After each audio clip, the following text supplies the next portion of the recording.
Devant la chambre d'accusation, il faut que faire prévaloir des moyens de droit. La chambre ne juge pas des faits. Elle statue sur le bien fondé de l'appel du parquet par rapport à la liberté provisoire que le juge, j'allais dire, au bracelet électronique que le sieur Badara Gadiaga a eu à bénéficier de la part du juge d'instruction du 3e cabinet. Je vous remercie. waaw ci gàttal maa ngi déggal que ne léegi bi ñu paree chambre d'accusation président bi dafa ne day déggal juge d'instruction lu mu atte woon bu njëkk. lan la atte woon dafa ne day bàyyi Badara Gadiaga mais daf koy takkal lam. bracelet électronique. mais procureur loolu neexu ko woon d'accord ci bon mun naa ne d'accord ci woon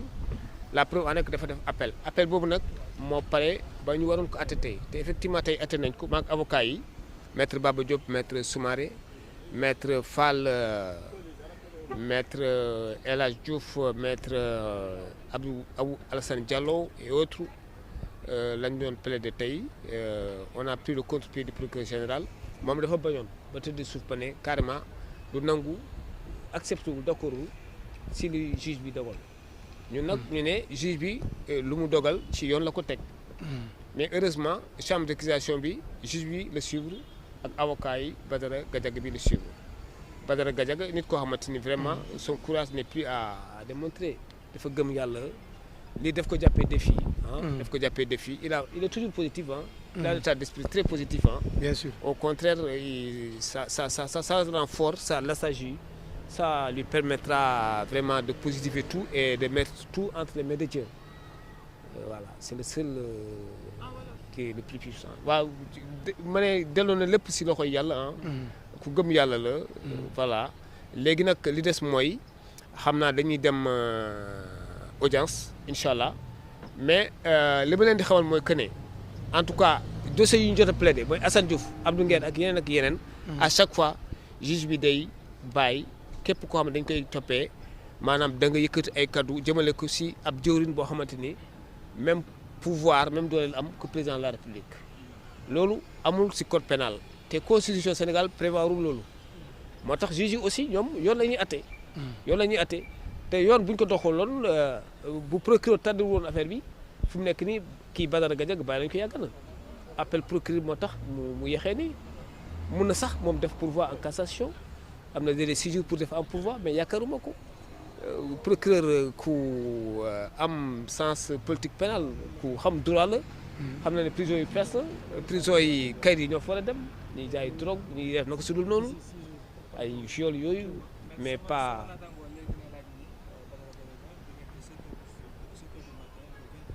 waaw loolu mu ngi bokk ci dispositif jugement bi 22h. waaw loolu piège la rek pour dire que xam naa yow doo mën a assister cette émission mais de toutes les façons ñoom xamante nañu seen i biir xam nañu mën nañ def en sorte réorganiser de toutes les façons xool lañuy def ba mu mën a joxe xalaatam te koo xamante ni chroniqueur aussi parce que sànq aussi ci bi ñuy plaider aussi bon am na sax ku ne Badara Gadiaga amul BFM ma ne ko non bu leen wax loolu parce que aussi du ko am BFM rek moo am xam-xam. Mark Zuckerberg ak beneen philosophe mel ni Albert Einstein ñu bëri dañ ne leur chance c'est d'avoir pas eu à faire l'école xam nga parce que école da leen limité dafa briser seen dafa limite dafa étouffer seen créativité en général ñu defu école ñooy gën a am liberté d'expression xam nga am na ay autodidacte donc loolu du débat sànq procureur général avocat général wax na lu ni mel mais nee nañ ko loolu toppuñ ko loolu xam-xam moom ku nekk mun na ko yor tailleur bi mun na ko yoree jaaykatu gerte caaf bi mun na ko yoree yàlla koy may nit du question jàng français tubaab rek il faut aussi ñu bàyyi complexe boobu xam-xam du ci français kese mu ngi si alxuraan mu ngi si suñuy aada ak suñuy cosaan même si ni ñuy waxee ni mun naa fore xam-xam fii mun naa jàngee seen si lu bëri li ma jàng mooy que ne yéen vraiment vous avez été très patient parce que depuis ce matin yéen a ngi fii di xaar te li leen yitteel rek mooy ngeen informer population bi te Badara Gadiaga journaliste le père de famille la sàccul koo xamante ni dañuy vérifier ay comptes am délégation judiciaire bi c'est devenu négatif 2 millions ça fekkuñ ko si est-ce que 2 millions wala 9 millions mën na daaneel état Sénégal il faut être sérieux quand même. bien sûr loolu mënul nekk. man xamal leen ne que ne moom ASEP compte bu mu amoon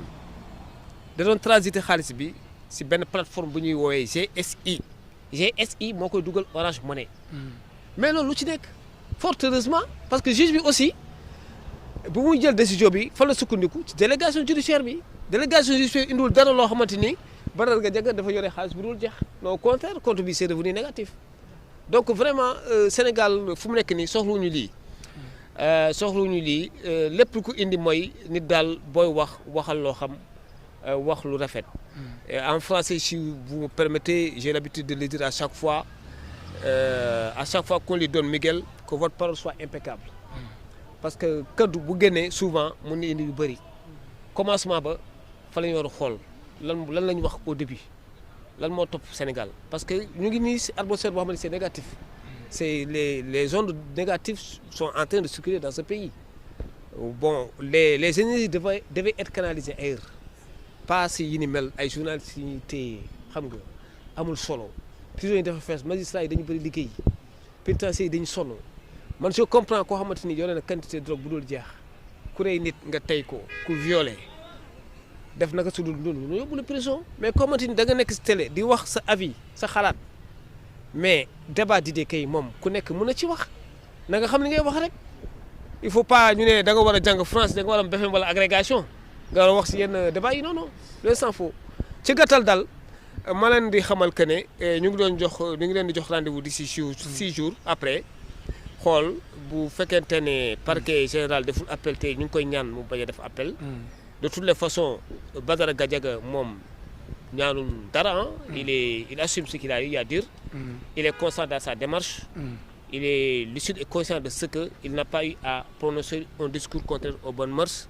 ou avoir eu à offenser une personne exerçant tout ou partie des prérogatives d'un chef d'État. ki mu doon waxal dafa ne da doon waxal à un homme politique.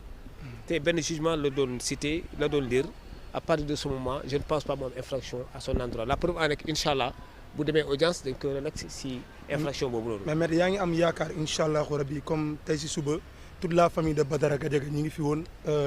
depuis 7 heures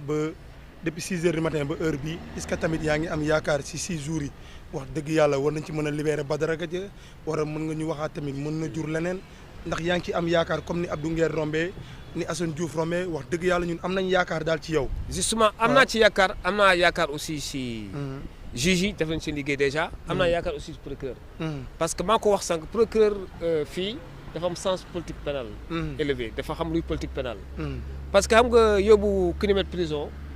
dafay mel ni sax nga yóbbu toute une famille dans une prison. la preuve en est que sànq nee nga moom njabootam mu ngi woon fii. waaw depuis 6 heures. xam nga ñu bëri si ñoom lekkatuñu naanatuñu. sa mbokk bu nekkee prison rek dafay mel ni yow yaa ngi prison. dëgg la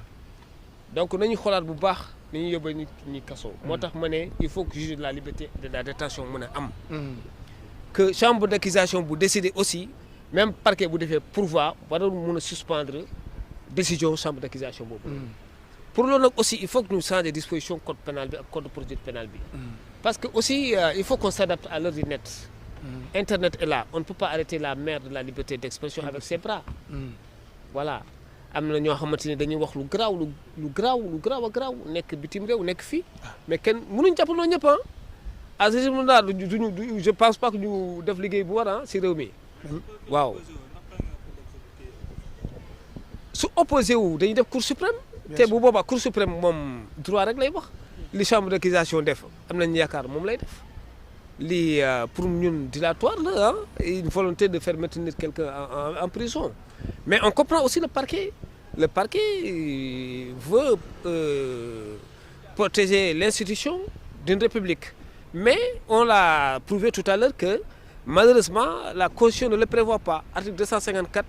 joxul prérogative yooyu premier ministre donc parquet dafa war a en tirer toutes les conséquences de droit voilà maa ngi leen di gërëm di leen di sant jërëjëf.